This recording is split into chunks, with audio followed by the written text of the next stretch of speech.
day for Africa, a great day for the world, and for these two countries, and they have so much to be proud of. And I want to thank the leaders. I want to thank you very much.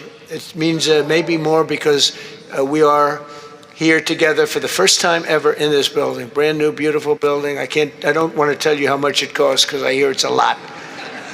Okay, they don't build inexpensively here. I want to thank you very much. I just want to thank you very much. Maybe more because we are here together for the first time ever in this building. Brand new, beautiful building. I don't want to tell you how much it costs because I hear it's a lot. Incredible setting. They don't build inexpensively here. But I just want to thank you very much. So please sit down, everybody. Celebrate the birth of the Prince of Peace. I want to thank everybody for being here. It's a momentous occasion. To sign a historic agreement that will end one of the longest-running conflicts anywhere in the world, with far more than 10 million people killed.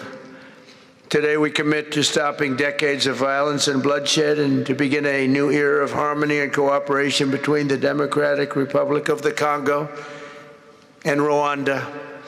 I want to thank the two courageous leaders. They are courageous leaders. They really are courageous leaders, great people. President Tshisekedi of the Democratic Republic of the Congo and President Kagame of Rwanda. They are amazing people, and they had stories to tell me that were incredible. Really fascinating in so many different ways. Sad and beautiful, both sad and beautiful, and today makes them beautiful. I've just held really fantastic meetings with both men and representatives of other countries where we discussed the importance of upholding this new agreement. Very detailed, powerful agreement. I also want to thank several foreign guests and dignitaries in attendance to celebrate this magnificent event, including the President of Angola. Please, would you stand? And so great to see you. Thank you. The President of Burundi. Thank you very much. Great to see you again. The President of Kenya. We have the Olympics here. You know, they do very well in the Olympics, those runners. I don't know what the heck you do with those runners, but they are very good. I've been watching them for a long time. So we have the Olympics coming to the United States. You know that. Thank you very much. And you'll come as our guest. Thank you. And the President of the Council of Ministers of Togo. Thank you. Thank you very much. The Vice President of Uganda. Thank you. It's such a beautiful color. All these guys are wearing these dark suits. You just stand out for a lot of reasons. You're beautiful. The Foreign Ministers of Qatar. Thank you. Thank you very much. Say hello to my friend, a great man. And the United Arab Emirates. Thank you. Thank you. My regards, right? And the chairman of the African Union Commission, who's done a fantastic job, and thank you for all your help. We appreciate all your help. Special group of people. A very special thanks as well to Secretary of State Marco Rubio. Marco, please stand. Thank you. And thank you for putting a certain name in that building. I said, boy, that is beautiful. That blew up last night. They said, that's a great honor. It really is. On this building, it's a great honor. Thank you very much. I assume you had a lot to do with that. Just a little bit, yeah. Thank you. Appreciate it. And Senior Advisor for Africa, Masad Boulos, who's been fantastic. Thank you, Masad. All of these people, every one of them were indispensable in forging this agreement. Let me also recognize Senators Mike Rounds and Lindsey Graham. Lindsey, thank you. Mike, wherever you may be. Thank you. Thank you, Mike. Representatives Ronnie Jackson. Where's Ronnie? Ronnie is that great guy.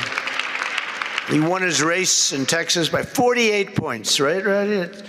So I don't have to ask if he's in any, I don't even have to endorse him anymore. It doesn't matter. Save the paper, right? Great job.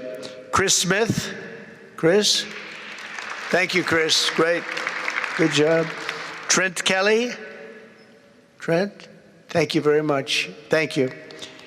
And the acting president of the Institute for Peace, Darren Beatty. Thank you, Darren, very much. Thank you very much, Darren. For more than 30 years, one of the worst conflicts on earth has been raging in eastern Congo. Millions and millions of people have been tragically killed, went on forever, and countless more have been displaced from their homes. Families have been destroyed. It's been a disaster. Many administrations have tried, but probably not too hard, knowing who preceded me. But they tried. It says they've tried, but we tried harder to end this conflict. But they've accomplished, obviously, they accomplished very little because the killing went on at levels that just got worse and worse. And today we're succeeding where so many others have failed, and this has become the 8th war that we've ended in less than 1 year. Such an exciting thing to do. This has been a really, because we're talking about 30 years of fighting, 30 years, much more than 10 million lives. Last June, thanks to the efforts of Secretary Rubio and Mr. Boulos, Rwanda and the DRC reached a landmark agreement to move toward peace. They started the process. I met with some of their great representatives who are here also, and we started a great process. The compact we're signing today, which will be known as the Washington Accords, everybody sort of liked that name, formalizes the terms agreed to in June, including a permanent ceasefire, the disarmament of non-state forces, provisions for refugees to return to their homes, and justice and accountability for those who have committed illegal atrocities.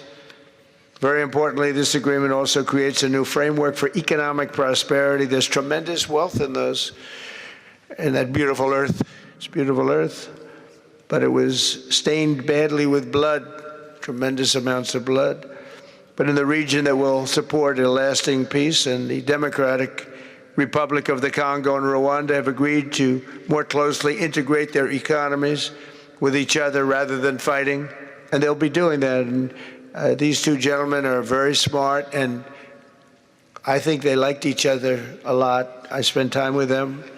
I think they liked some people may be surprised. I really do. I think they've spent a lot of time killing each other, and now they're going to spend a lot of time hugging, holding hands, and taking advantage of the United States of America economically like every other country does.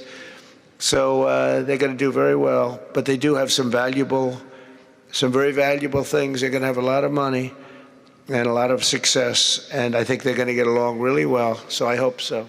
Thank you very much. Look at them. Look at the way they love each other.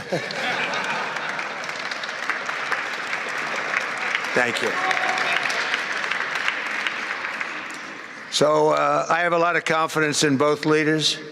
We'll keep these commitments. I know they're going to keep them and follow through on the agreement and create a much brighter future for the people of their countries and their heroes within their countries because of today.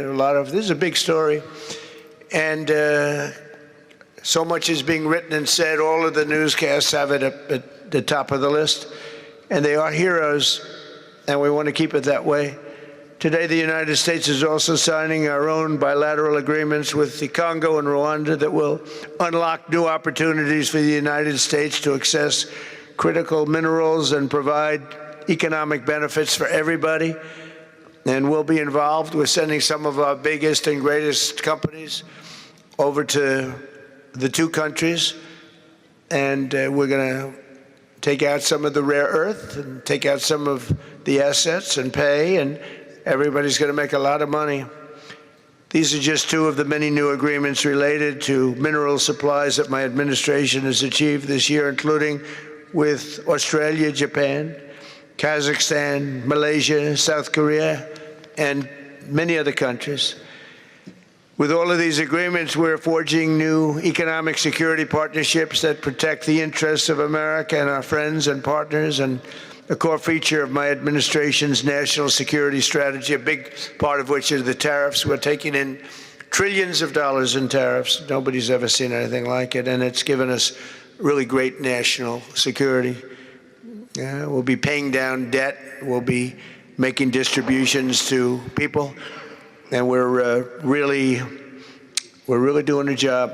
It's amazing. I was with a gentleman, the future king of Saudi Arabia, and you've heard me say this a couple of times, but 2 months ago when I was over there, he said, and actually Qatar is represented today, and UAE is represented, and your leader said the exact same thing, different words, but the exact same thing, that 1 year ago they thought our country was dead, and now our country is the hottest country anywhere in the world. We're the hottest country anywhere in the world. Nobody's ever seen anything like it. We have over $18 trillion, that's just in 10 months, pledged or being invested or pledged to be invested in the United States. Think of that, 18 trillion. The highest amount we've ever had is 1.5.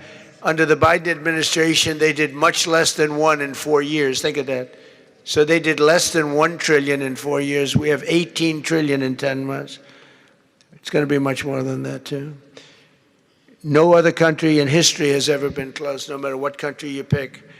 So I want to thank you again, everybody, for your great vision, and I want to thank the people, especially the people that we named.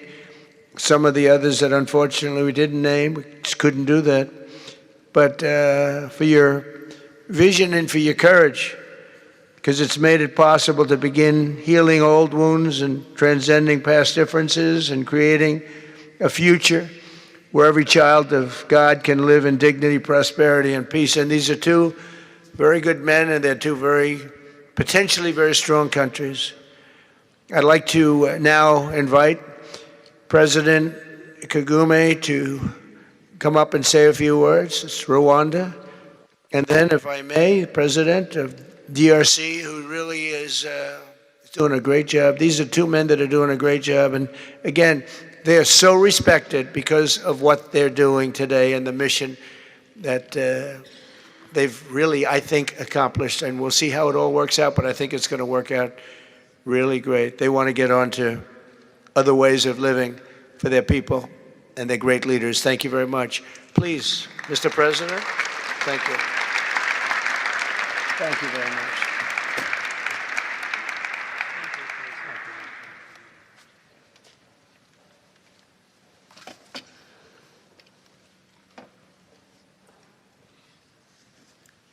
Excellency Donald Trump, President of the United States of America, Excellencies, heads of state and government and former heads of state, distinguished ladies and gentlemen,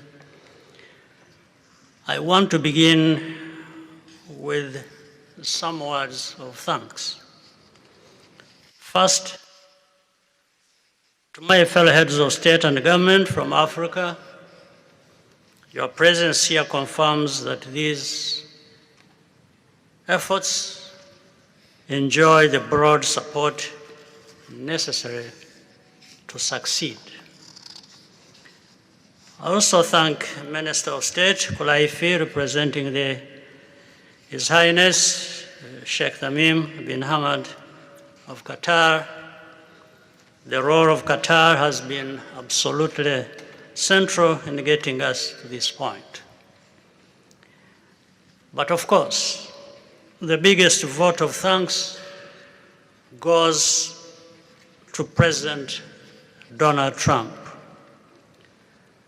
No one was asking President Trump to take up this task. Our region is far from the headlines.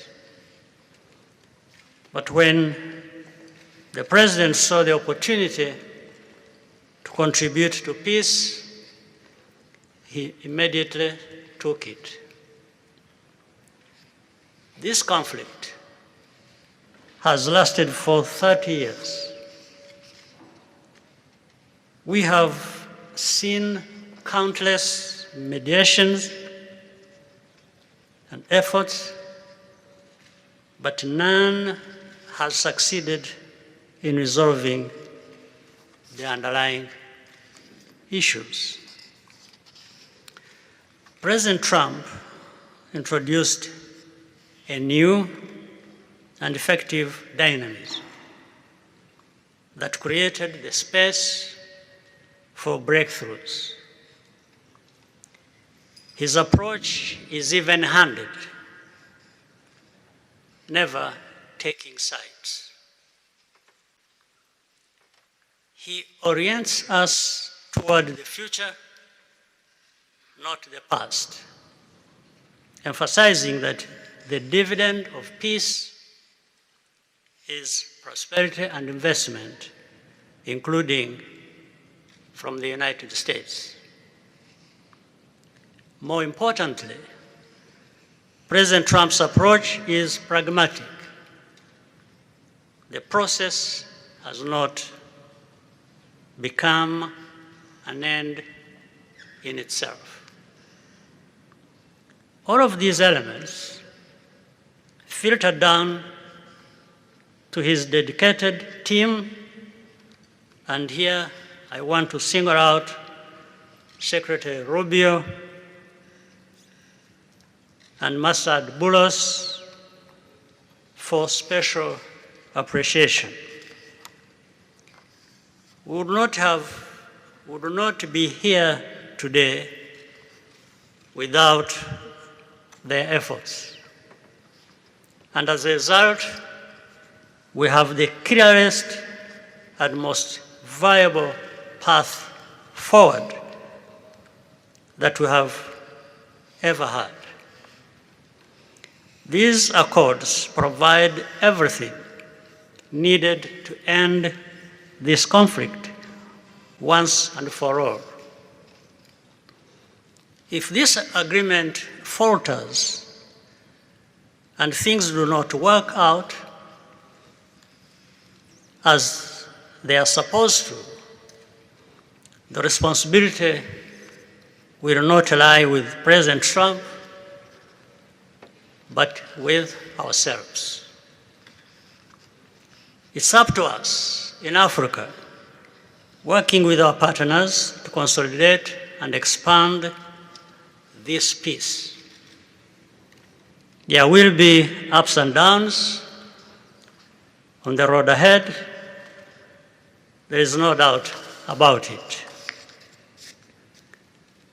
Rwanda, I know, will not be found wanting. I can assure you of that. Our only objective is and has always been for our country to be safe and secure after having endured so much tragedy.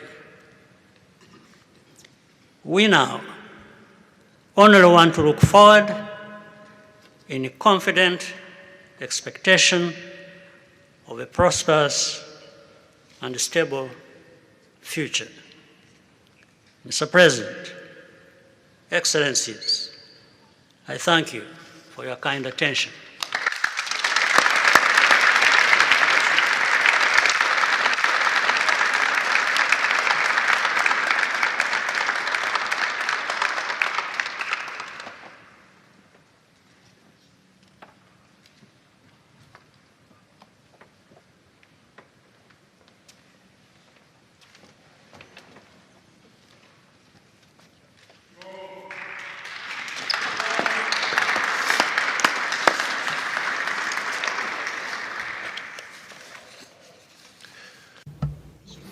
Mr. the President of the United States, Donald Trump, ladies and gentlemen, dear members of the delegations, distinguished guests, as we have just placed our signatures at the bottom of the joint declaration enshrining the Washington agreements for peace and prosperity, I do feel, on behalf of the people of Congo, a deep gratitude and clear hope. First of all, I would like to express quite solemnly our deep thanks to the President of the United States of America, Mr. Donald Trump. I would like to thank his administration and also wish to thank the American people for the critical role that they played for the rapprochement, the closening between the Democratic Republic of Congo and the Republic of Rwanda. To these thanks, I also bring in all of our regional partners and our international partners who, thanks to their commitment and engagement, have consistently made this critical moment possible in the road to peace. First and foremost, we have Sheikh Yanim bin Ahmad Adani. We have President João Manuel Lourenço Gonçalves, who is the President of Angola and the acting President of the African Union. And we also have the former President of the Republic of Kenya, my brother, Uhuru Kenyatta, who I can see here in the room. These two great Africans who are at the beginning, who started the Luanda and the Nairobi processes. And beyond them, I wish to thank also all of the African leaders who contributed to help us in this struggle. And I do hope that we have, yes, reached the end. The Washington agreements are not yet another document. These represent a turning point. They bring together under a coherent architecture a declaration of principles of a peace agreement and also the regional economic integration framework to provide to the peoples of the region a new perspective, a new outlook, namely to finally overcome the cycle of violence, of forced displacements, of mistrust, defiance, in order to begin a new era of friendship, cooperation, and prosperity all shared together. For those involved, the Democratic Republic of Congo takes this solemn commitment to implement with complete sincerity all of our obligations that stem from this agreement. We will do this with seriousness, with rigorousness, and also the constant care for peace and the security of our populations, for the unity and the integrity of our territory. We do hope that thanks with the same seriousness that the Republic of Rwanda will also respect fully the letter and the spirit of the commitments made here in Washington. We are reaching out for a peaceful cooperation based on mutual respect, non-interference, and the joint struggle against the armed groups, the end of all support to negative forces, and the beginning of fair prosperity on behalf of our two populations. I do believe this day is the beginning of a new path. A demanding path, yes, indeed, quite difficult, but this is a path where peace will not just be a wish, an aspiration, but a turning point. The Democratic Republic of Congo will fully play its part with dignity, with consciousness and consistency, and with the support of our partners. We will remain watchful, vigilant, but not pessimistic. We'll be clear-eyed, but resolutely optimistic. These Washington agreements for peace and prosperity must be for our peoples a symbol of an irreversible commitment to turn the page of confrontations and to open a new era of cooperation and sustainable peace throughout the region. Thank you.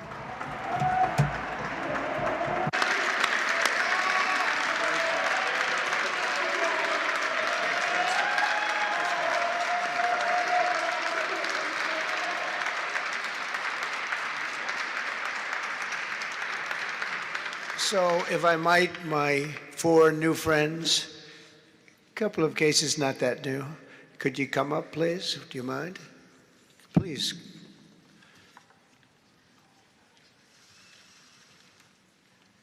They represent so many and so well, so I just want to thank you very much.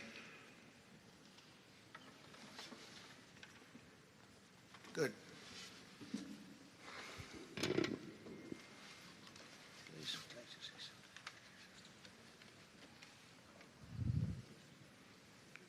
Sr. Presidente Donald Trump, Presidente dos Estados Unidos da América, caros convidados, altas entidades aqui presentes, senhores jornalistas, eu gostaria de realçar a importância desta cerimônia aqui em Washington, D.C., que vai finalmente pôr fim a um conflito que, como já foi dito, dura mais de 3 décadas. Não são exatamente 30 anos, mas mais do que 3 décadas. Um conflito entre irmãos, países vizinhos e irmãos, que deviam se dar bem, mas que, por razões de diversa ordem, têm vindo a se degladiar ao longo dos anos, com pesadas consequências, quer para as populações de ambos os países, como também para as respectivas economias. A região dos Grandes Lagos é uma região das mais ricas do mundo, não apenas da África.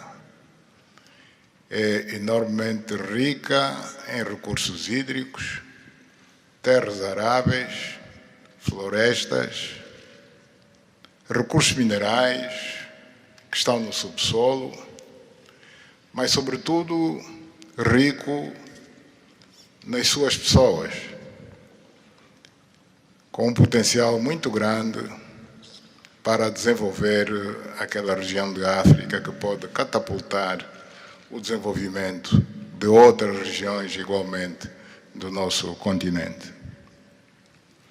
O mundo atravessa hoje uma crise energética e alimentar. Nós fomos a dizer que a África, e em particular essa região dos Grandes Lagos, tem o potencial, não digo de resolver, mas de contribuir consideravelmente para a resolução destas 2 grandes crises, quer alimentar, quer a energética, não apenas para o nosso continente, mas para o mundo. A grande barragem do Inga, adormecida há bastantes anos, pode contribuir enormemente para a eletrificação do continente e, consequentemente, para a sua industrialização. Em termos de agricultura, o facto de ter terras aráveis, um índice de chuvas bastante regular e abundante, pode-se desenvolver agricultura naquelas regiões para alimentar o continente. E nada disso tem sido possível fazer-se ao longo de décadas, devido a este conflito que não tem sentido e que, finalmente e felizmente, parece que terá o seu fim hoje aqui em Washington, D.C. Nós procuramos fazer a nossa parte, e quando digo nós, estou-me a referir a Angola, ao Quênia e outros países também africanos.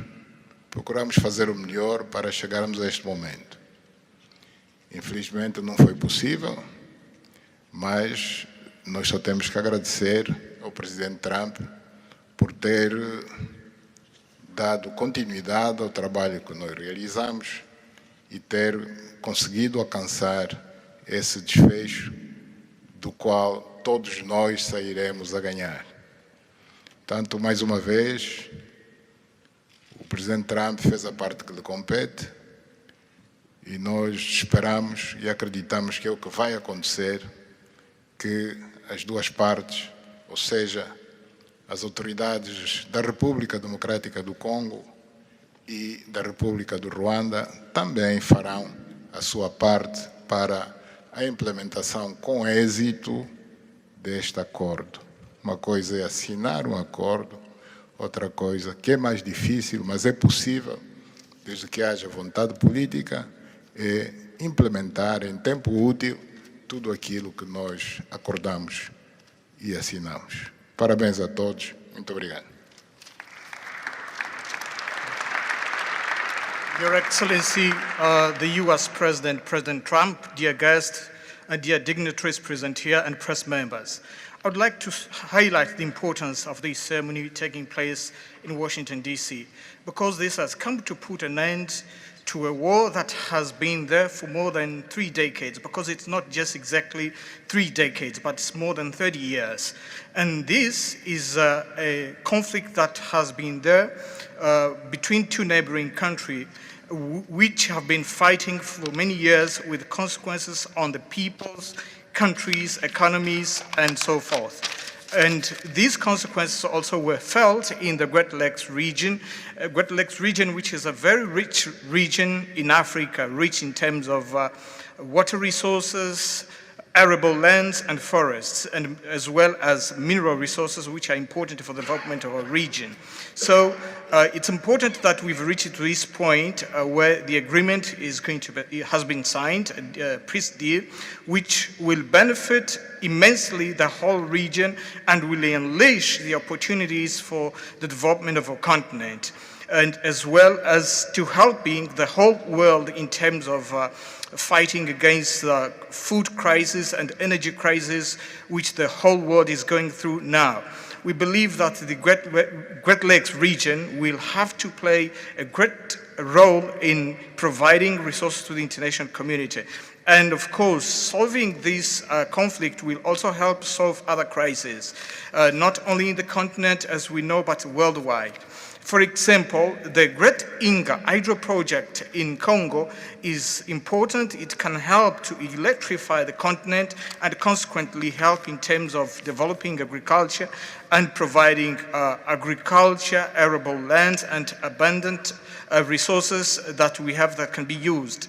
We know that Africa possesses a lot of other resources such as rainfalls, which are important for agriculture. So nothing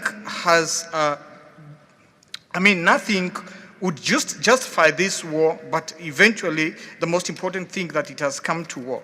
We sought as Africans to do our part. When I say Africans, I mentioned countries such as Angola, Kenya, and other African countries, but unfortunately we couldn't make it.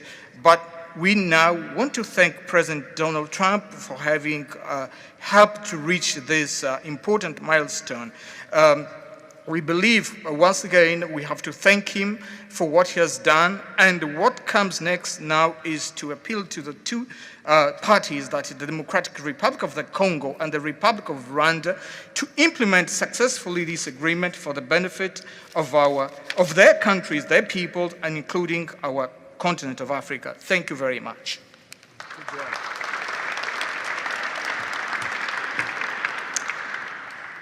Your Excellency, President Trump, fellow heads of state, today's signing of the Washington Peace Accord for Eastern DRC is not merely a monumental diplomatic milestone. It is a decisive act to end a devastating conflict that has scarred the region for decades.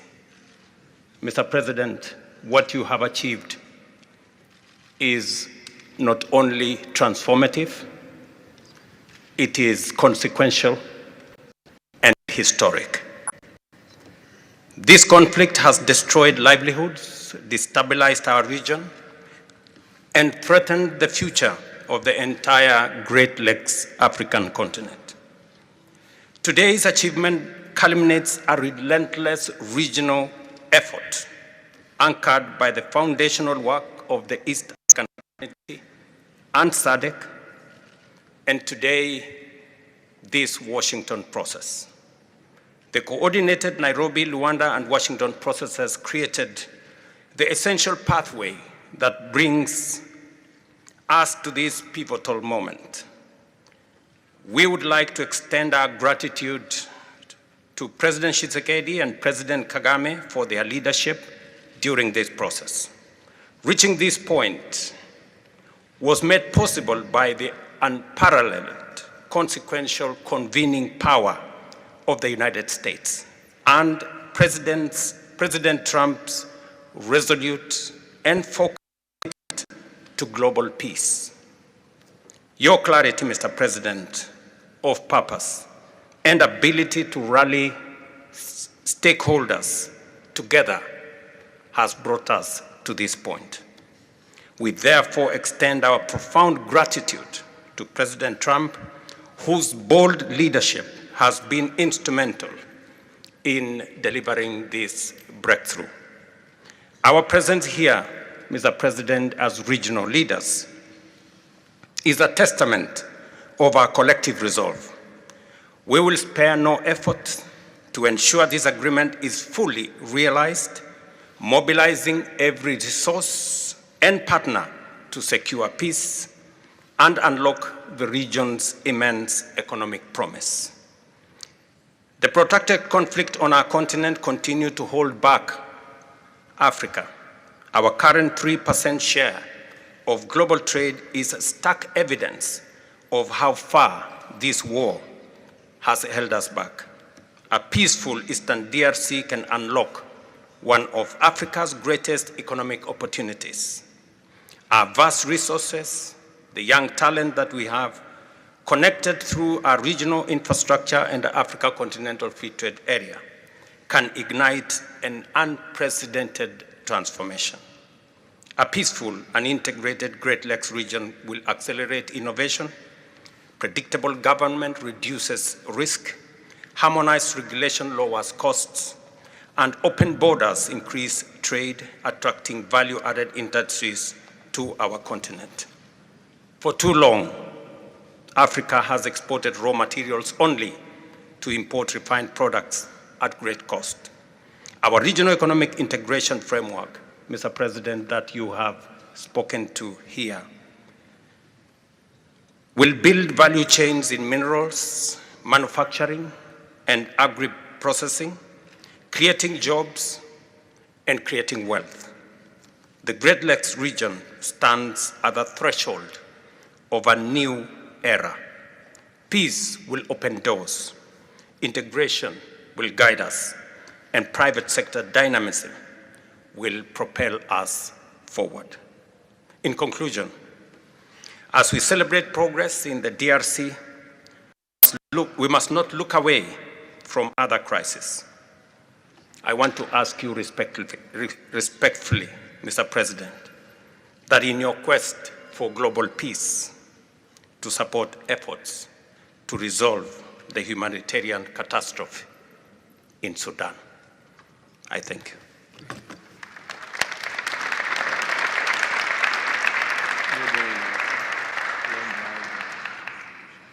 Excellence, le chef d'État et de gouvernement ici présent. Heads of state and government, dear delegations, it is with great joy that I speak today before you in order. There is a time for and there's a time for despair and there's a time for hope. We are experiencing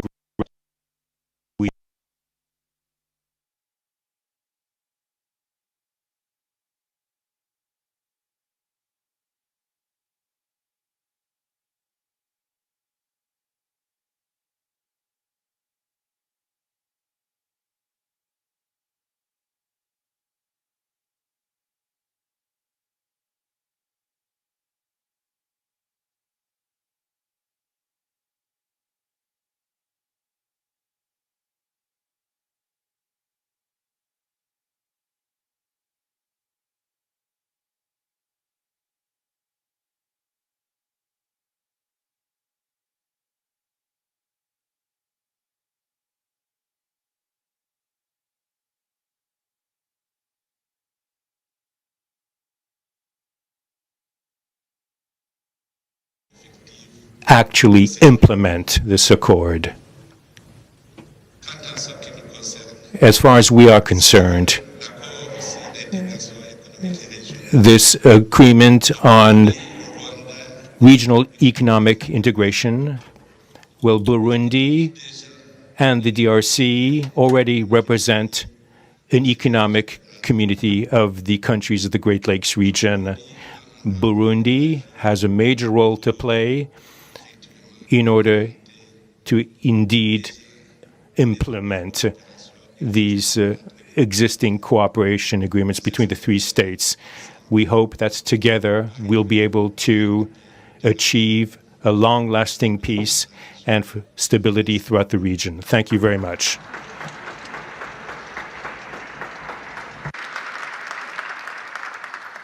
Thank you very much. And I just want to introduce a friend of mine who I just noticed in the audience. He's in charge of a very small sport called here, soccer, over there, football. So nobody knows really what to call it. Johnny, thank you very much. The head of FIFA is here. And I can report to you that we have sold more tickets than any country anywhere in the world at this stage of the game. And I think we probably broke all records before you even get close. And you have a big event on Friday at the Trump Kennedy Center. Oh, excuse me, at the Kennedy Center. Pardon me, I've such a terrible mistake, Marco. At the Kennedy Center, and I look forward to seeing you there. But I want to congratulate you. No, it's really taken the world by storm. You've never done anything like what's happening in terms of ticket sales. I make a lot of enemies telling people, I'm sorry, I can't get you tickets. I just can't do it. But congratulations, you've done a fantastic job. A great leader in sports and a great gentleman. Thank you very much, Johnny. Thank you. And now we're going to sign a very important agreement. Thank you.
Go ahead. I know you and you're very friendly, so I'll take it. Otherwise, I wouldn't take it. Go ahead. Mr. President, we are witnessing a historic moment for Africa. My question to you is, when we will see the return from Rwanda's troops from DRC, and when we will see the real peace? Because even now, we are witnessing this historical peace deal, but people are being still killed in DRC. Because the troops continue there. Because this peace to be real, the troop needs to withdraw from DRC. When we will see the I think you're going to see very quickly, I think you're going to see things happen. This is something that was not doable, according to a lot of people, and not only is it doable, I think it's going to be a great miracle. These two gentlemen are leaders, they're great leaders, and they're going to prove that in the coming months and years. And I think you're going to see very immediate results. I have confidence that that's what's going to happen. Thank you very much, everybody. Thank you. Thank you.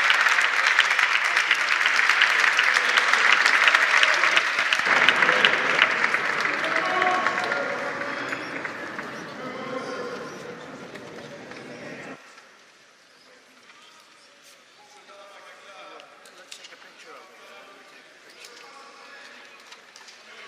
Great.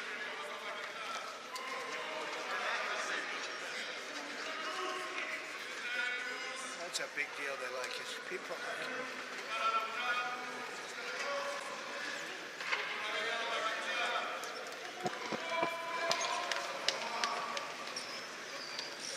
Thank you, everybody. Thank you. Thank you.